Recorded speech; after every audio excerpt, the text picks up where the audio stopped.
Hello, salam, shalom, namaste, sat sri akal, aloha, hola, ciao, bonjour, and buna.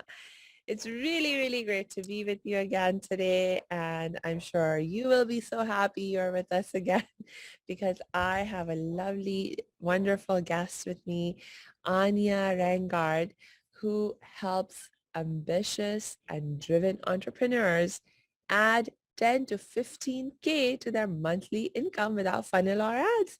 How amazing is that? Welcome, Anya. Thank you so much for having me, Samia. I am so excited to be here with you today, and I can't wait for all the good stuff that we're going to dive into. I think it's going to be a really fun chat. Yes, I'm very, very much looking forward to it. And as my first question for you, I will just ask you to please tell us more about what you do and who you are.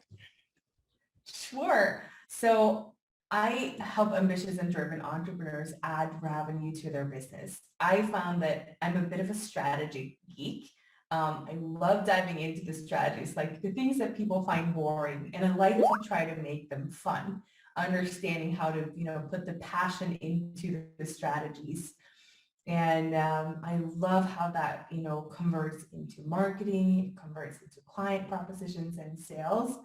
Other than that, I am married. I live in Norway, where Frozen was, inspired by in the cold. And I love a good cup of coffee. So that I think that kind of summarized who I am and what I do in a little nutshell there.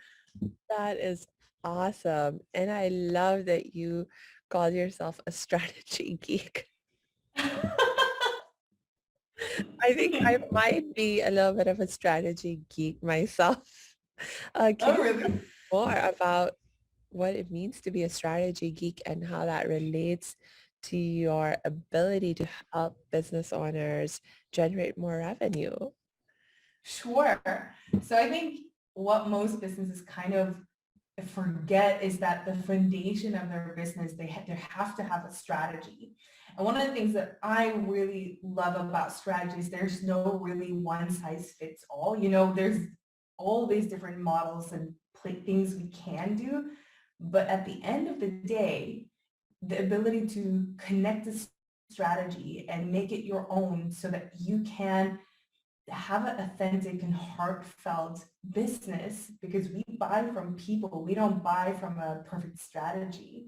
And so diving into different areas of strategic moves, like how psychology plays a role in why we do what we do, behavior patterns, we as humans, we tend to do the same thing on repeat without thinking about it because it's just the way our brain works, and understanding a process of that and how we can influence our audience in a way to not just buy from us, but to have transformation or, across the client journey of them saying, oh my gosh, I'm already experiencing some shifts in my life, my business, and then actually buying from a place of empowerment.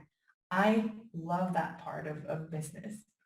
Ooh, I love that too. Oh my gosh, that's so exciting. And the fact that you, I think for me, it just highlighted the idea that there's so many different aspects to creating smart business strategy, because initially when I would think about business strategy, I only thought about it in a very, I guess, a constricted context. I certainly didn't think about it in terms of, for example, the psychology of the customer experience.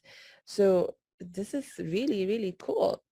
Tell me more. Like, what's a big problem that you find your clients struggling with, because of which they're not able to have good strategies in their business? Mhm.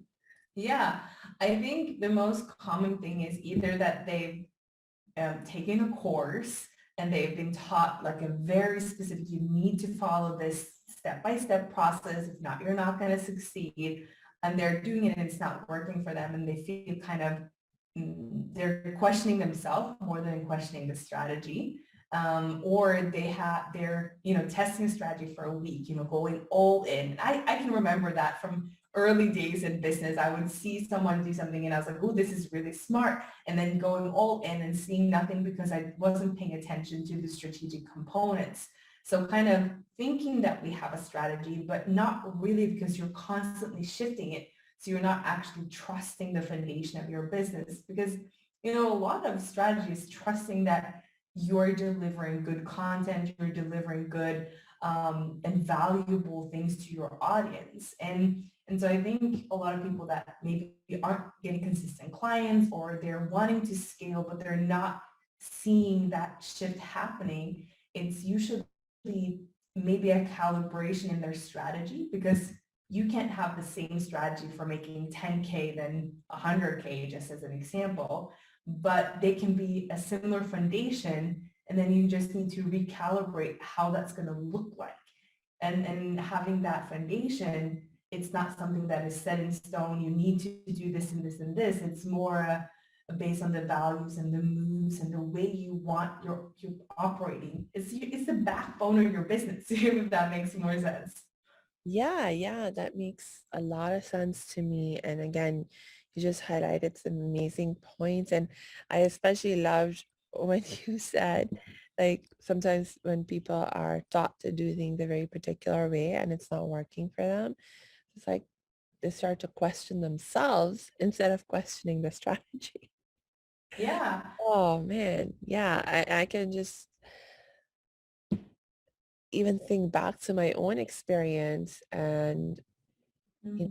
remember how that creates so much self-doubt in us. And talking about the psychology of people, and right now from the perspective of the entrepreneur or the business owner, it's like if you get into that self-doubt kind of mindset, it can really Mhm. derail you in so many different Yeah. ways. Hey, thanks for tuning into this episode. Hope you're getting value out of it. For your information, this episode has been sponsored by the Happiness 101 program. Are you a change maker, coach, trainer, or healer? Are chains of fear holding you back from making the impact and income you desire? Using a unique combination of positive psychology and the spiritual wisdom of our most effective change makers, the Happiness 101 program helps you break through your limiting beliefs and manifest the abundance and success you desire with fun and ease. Interested? Book a free Happiness 101 exploration call with me, your happiness expert, Samia Bano. Just use my online calendar link in the show notes. Now, back to the show. Mhm. And I think, when we're in that place, it's so easy to attack ourselves. I'm not getting the results. And we're kind of, and that shows up in the way we market, because a lot of, how we attract and follow our client journey, especially in the online spaces, through marketing. And when we're not feeling good and we're kind of in this kind of destructive, like I'm not good enough, or maybe I'm not doing things. Maybe there's just this magic thing that I need to tweak and suddenly everything will be all right. I think most of us has experienced that in like one way or another. But then taking a step back, I call this scriptless authority in my business. It's knowing what to say, when to say it, to have, the 8-figure entrepreneur sitting next to you buy from you because of the transformation you're selling. And that's the confidence, that trust, that ability to not be hindered by the results, but be empowered by the ground foundation, if that makes Ah, sense. oh my gosh. Okay. I just keep finding all these amazing things that you're sharing. So not to be, did you say driven by the results, but Mhm. rather to have a firm grounding in the strategy. Yeah. Gosh.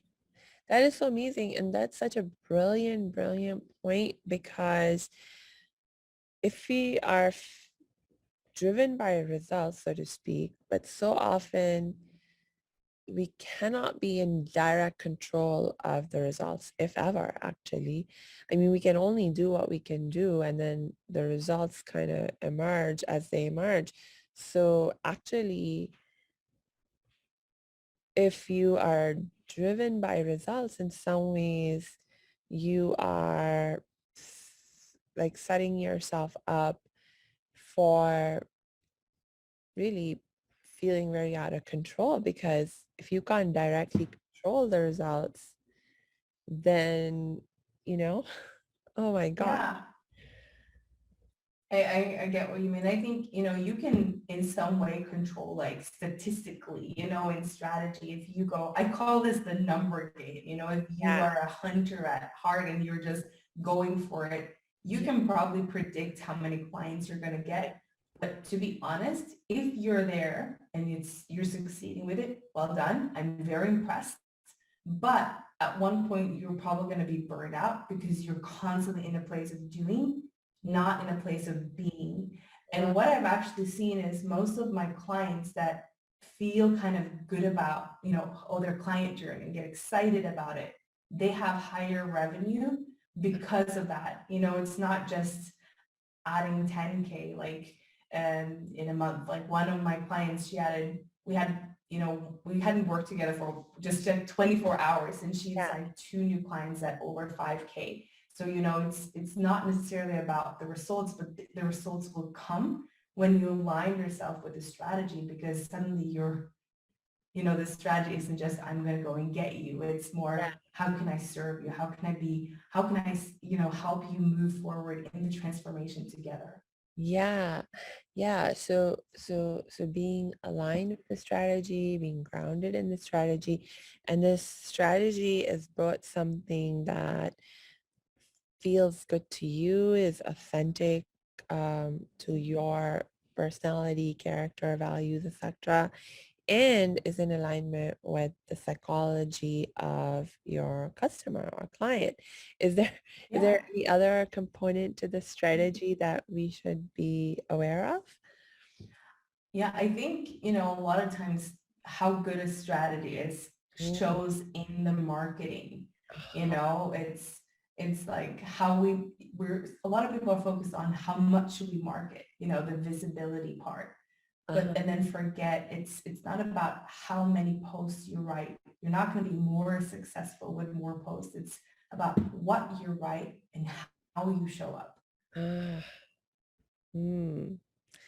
Oh my gosh, another excellent, beyond excellent point, especially for, those of us who are still small business owners, or in the more, um, relatively speaking, beginning stages Mm, of our business growth journey. Because I know, like, for me, when I first got mm, started, it was just me. I didn't have any help as such. And to be told that, okay, you have to make videos daily, make posts daily, blog regularly, do this, like, it yeah. was so overwhelming. And Mm. it was driving me crazy. And so it's like, well, I mean, just it's just not realistic Mm, to be like, oh, I can generate the same amount of content and have it be the same kind of quality that's generated by these big businesses that have, like, literally maybe 10 people on their staff just focusing on marketing or something mhm. like that. Yeah. It's Yeah. it's being aware of who you're comparing yourself to Mm. and making sure that you're not aiming for something that isn't in your market group. Uh-huh. So, when we are marketing, we get so caught up in, especially in the online space, we're bombarded with all of these marketing things all the time. And our brain usually tricks us to being like, okay, well, if they do it, I need to do it. So even if maybe that wasn't your original strategy, you have, the fear of missing out and you just, well, I'm just going to create this post, or oh, she said that, I'm going to do that. Then she said something else, but I'm going to do both of them. Like we tend to kind of grasp for what is, the secret to the success we're wanting. And one of the things I see is content that converts is the content that comes from the heart. And that might sound a little strange, right? It's a bit like fluffy and, wholehearted and so forth. But when you have content coming from the heart, what that actually means is it's connecting emotionally with your clients, Yeah. but also it usually brings in an aspect of logical.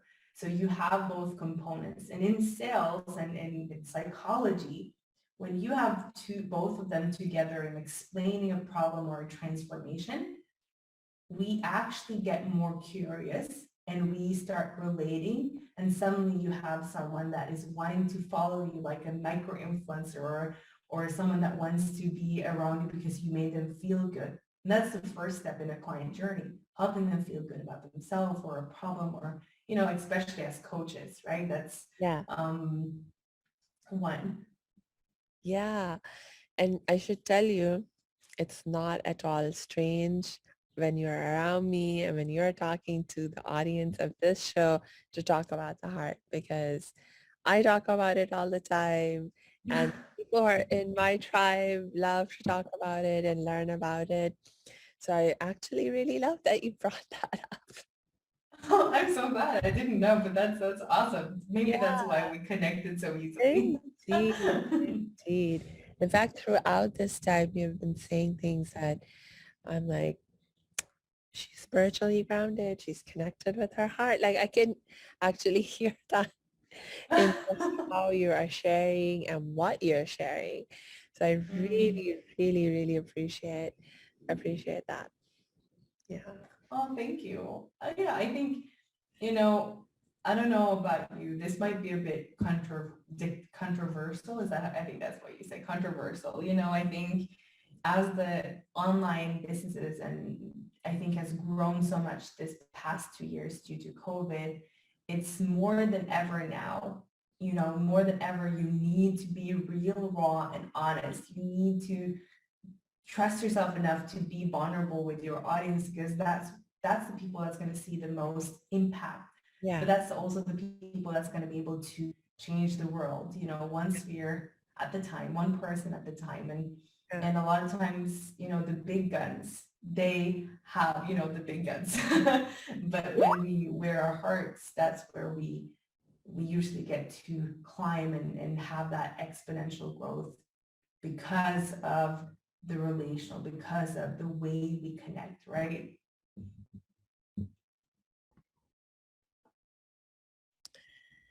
Thank you so much for sharing that. And, you're reminding me of actually just last year, I did like a mini launch of a new project that I was going through.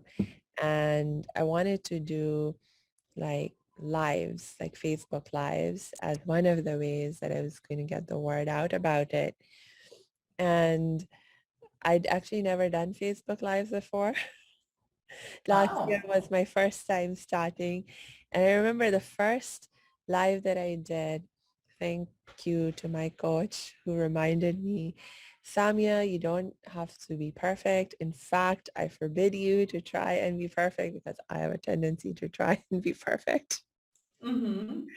And so I really took that to heart because, um, otherwise I would have delayed taking action. And so my very Mm-hmm. first live, I was like really honest. I was like, this is my very first live, so please excuse if it doesn't, sound all nice and polished, or if I go off on a Mm-hmm. tangent or whatever. But I do have a mission for why I'm doing this. And, I just got into it. And Yeah. it just so happened I got so into it. The live went on for I think like 40, 50 minutes, something like that. But I was just having so much Mm-hmm. fun. And the other really cool thing that happened was that some people actually jumped on the live, and I saw some comments and interaction when I was doing the live from, it was basically some of my good friends who noticed I was doing a live and jumped on. But then after, um, because the recording stays on the profile, I had people commenting and liking, and I got some really awesome feedback from just doing that. Yeah. Yeah. And I think that speaks to the value of it, like, and I love what you said, I just went and did it, even if it wasn't going to be perfect, if I wasn't, you know, even if I didn't feel comfortable, that's how we grow. And good on you for doing that. A lot of people would have postponed it a little bit and a little bit and a little bit till they started feeling a little comfortable around the idea, and then they would have done it. And I think that says so much about who you are and how your desire to show up and serve people trumped the feeling of anxiety or the, how is this gonna go? Yeah, yeah. I didn't honestly have too much anxiety in the sense that I was more like excited. Uh, Mm-hmm. but like, if I was nervous, it was from a place of being excited. And thankfully, like in my case, I'm not a complete newbie in terms of speaking and sharing. Yeah. I do have my own podcast. I'm used to sort of sharing. It was just a new Mm. forum, and I wasn't so, I not done lives before as Mm. such, but I've done lots of recording and speaking in other contexts. So, for me, it was a relatively easy, easy Yeah. step to take once I got reminded that, don't worry about being perfect. Yeah. Yeah. I love that. And did you have a good, how did you feel afterwards? Like Yeah, no, I after the felt live? sure. I felt really good, and I Mm. ended up doing a lot more lives. I started actually doing them on a fairly regular basis for the duration of the campaign that I was doing to launch my project.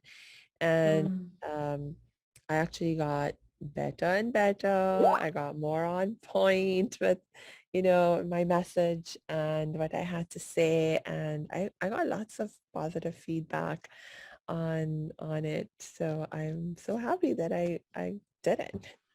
Yeah, I love vibes, but like you, I did it the first time, I remember my coach, she was like, you should just do lives, just go and do it. And I was like, I'm not sure if I can, I like you, I'm very familiar with speaking, like I've had different speaking arrangements and I don't really mind speaking in front of a big audience, but then the thought of, being filmed and, but then as you got started, just kind of jumped into it and did it imperfectly and seeing people getting the live feedback. For me, I was dancing on the floor afterwards because I was so excited for Yeah. and celebrated both myself, but also the amazing things that had come up during the live because we got to cover such a good basis with people asking questions, and it was just a lot of fun.